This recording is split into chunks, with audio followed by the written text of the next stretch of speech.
Türkmenistan'ın Kerki şehrinde yeni bir uluslararası havalimanı açıldı. Bugün Türkmenistan'ın doğusundaki Lebap bölgesi, Kerki şehrinde yeni bir uluslararası havalimanı hizmete açıldı. Açılış törenine Devlet Başkanı Gurbanguly Berdimuhamedov, hükümet üyeleri ve diğer liderler katıldı. Tören sırasında, Devlet Başkanı kompleksin düzenini denetledi, yolcu terminalindeki, platformdaki ve CIP salonundaki bekleme odasını ziyaret etti. Havalimanının elleçleme kapasitesi saatte 100 yolcu olup, aynı anda 2 büyük uçak ve 4 helikopter kabul edebilmektedir. Ayrıca uluslararası statüsü, kuzeyden Özbekistan ve güneyden Afganistan arasındaki jeostratejik konumundan kaynaklanmaktadır. Türkmen Hava Yolları Acenteliği ile sözleşme imzalanan havalimanının inşaatı yerli özel şirket Gündoğdu tarafından gerçekleştirildi. Yolcu terminalinin 3 katlı binası toplam 2,2 bin metrekarenin üzerinde bir alanı kaplıyor. Kontrol kulesi 31,7 metre yüksekliğindedir.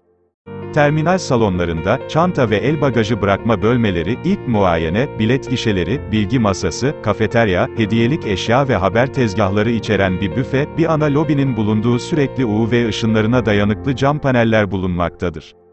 Eczane, tıp merkezi ve giden yolcular ve görücüler için bekleme alanları.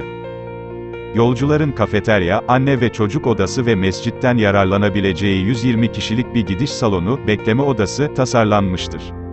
Varışta yolcular bir bagaj teslim salonuna geçecektir. Ayrıca CIP delegasyonları ve yolcular için tamamen özerk olan bir hizmet alanı da bulunmaktadır. Fiziksel engelliler için uygun giriş rampaları ve eşiksiz geçişler bulunmaktadır.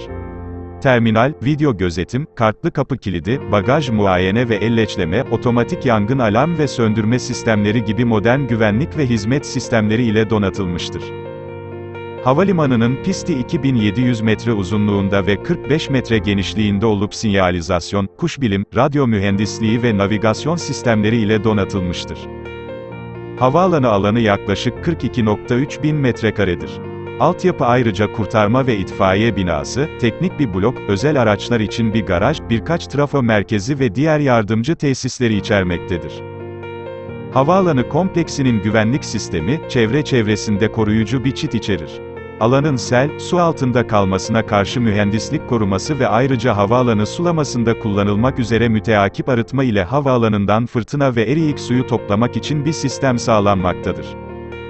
Kerki kentindeki yeni uluslararası havalimanının, hem ülkenin büyük bir sanayi kümesinin geliştiği doğu bölgesinde hem de komşu ülkeler arasında hava kargo ve yolcu trafiğinin yoğunlaşmasını teşvik etmesi bekleniyor. Küçük havaalanları ağının genişletilmesi, uluslararası ölçekte artan transit potansiyeli dikkate alınarak, Türkmenistan'ın ulaşım sisteminin modernizasyonuna dahil edilmiştir. Kerki kentindeki havalimanının açılışının ardından, ülkede havacılık alanında şimdi batıda olan bir başka altyapı projesi daha başlatıldı. Bu, Balkan bölgesindeki Cebel köyünde bir hava terminal kompleksi inşaatıdır. Elleçleme kapasitesi de saatte 100 yolcu olacak ve Orta Asya ve Hazar bölgesinde hava trafiğini ve ulaşım bağlantılılığını yoğunlaştırmadaki rolünü oynaması beklendiği için uluslararası bir statüye sahip olacak.